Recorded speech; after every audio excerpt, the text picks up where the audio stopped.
অশোকনগরের ISF এর বড় সড়ভাঙন। ISF ছেড়ে তৃণমূল কংগ্রেসে যোগদান করলেন দিঘরা এলাকায় 200 কর্মী সমর্থক। অশোকনগরের বিধায়ক তথা উত্তর চব্বিশ পরগনা জেলা পরিষদের সভাধিপতি নারায়ণ গোস্বামীর উপস্থিতিতে এদিন তৃণমূলের দলীয় পতাকা আইএসএফ এর কর্মী সমর্থকদের হাতে তুলে দিলেন হাবড়া 2 পঞ্চায়েত সমিতির সহকারী সভাপতি আরিফুর রহমান, হাবড়া 2 পঞ্চায়েত সমিতির পূর্ত কর্মাধ্যক্ষ ফজলুর রহমান মন্টু, দিঘরা মালিক বেরিয়া গ্রাম পঞ্চায়েতের প্রধান রেজাউল হক সহ আরও অন্যান্যরা। Bureau report, NB Bangla media.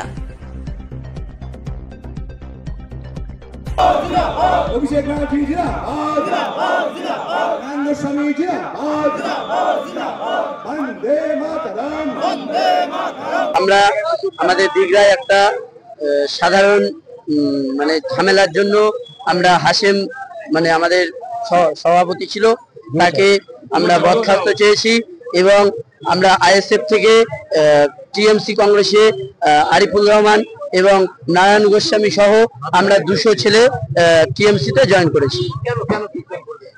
আমরা জয়েন করেছি গ্রামকে শান্তি শৃঙ্খলার মধ্যে রাখার জন্য এবং সাম্প্রদায়িক কোনো উস্কানিমূলক বক্তব্য থেকে আমরা বিরত থাকার জন্য। হ্যাঁ, অবশ্যই আমরা শান্তিতে থাকার জন্যই এটা করেছি। 200 জনের উপর ছিল। আমরা আইএসএফ করতাম। আনিসুল ইসলাম। যাক, এখানকার যারা শুভবুদ্ধি সম্পন্ন মানুষ তারা দেখেছে যে মমতা ব্যানার্জির উন্নয়নে আমাদের সামিল হবার খুব প্রয়োজন, কারণ আর এর আগে এখানে ভালো একটা অস্থিরতা ছিল, সেটাকে কাটানোর জন্যই এরা দলবদ্ধভাবে একজোট হয়ে আজকে সবাই মিলেই তৃণমূল কংগ্রেসে যোগ দিয়েছে।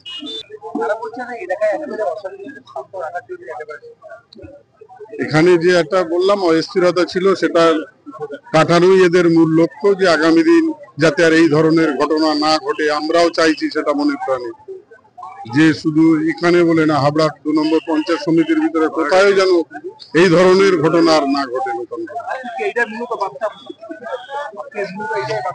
এটাই বার্তা ছিল। আরিফুর রহমান, সহসভাপতি, হাবড়া 2 নম্বর পঞ্চায়েত। নাম করেই বলি যে হাসেম আমাদের এই অঞ্চলে আঞ্চলিক তৃণমূল যুব কংগ্রেসের দায়িত্বে ছিল।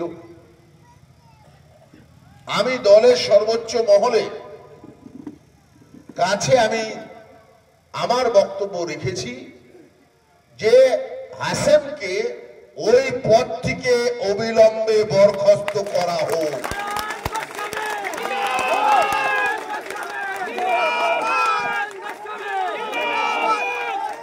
ভাই, ওই পদ থেকে বরখাস্ত করা হোক।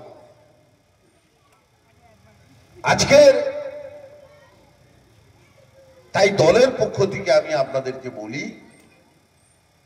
যে দেখুন, একমাত্র তৃণমূল কংগ্রেস দল মমতা ব্যানার্জির নেতৃত্বে যে দলে অনুশাসন আছে, যে দলে শৃঙ্খলা আছে, এ সিপিএম এর মতও নয়, বিজেপির মতও নয়, আইএসএফ এর মতও নয় যে উলখই গোবিন্দায় নয়।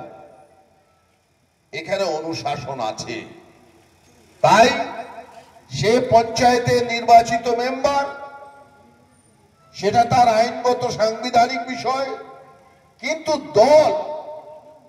দলগত যে দায়িত্ব তাকে দিয়েছিল সেখান থেকে দল তাকে বরখাস্ত করলো, আর তার ওই অধিকার থাকবে। কেউ এই সুযোগের উপরে দাঁড়িয়ে আবার কেউ একজন নতুন করে মাস্তান তৈরি হবে আর তৃণমূল কংগ্রেস দাঁড়িয়ে দেখবে, তাও কিন্তু দেখবে না। এখানে সাধারণ মানুষের রাজ চলবে, এটাই তৃণমূলের কথা, এটাই মমতা বন্দ্যোপাধ্যায়ের কথা।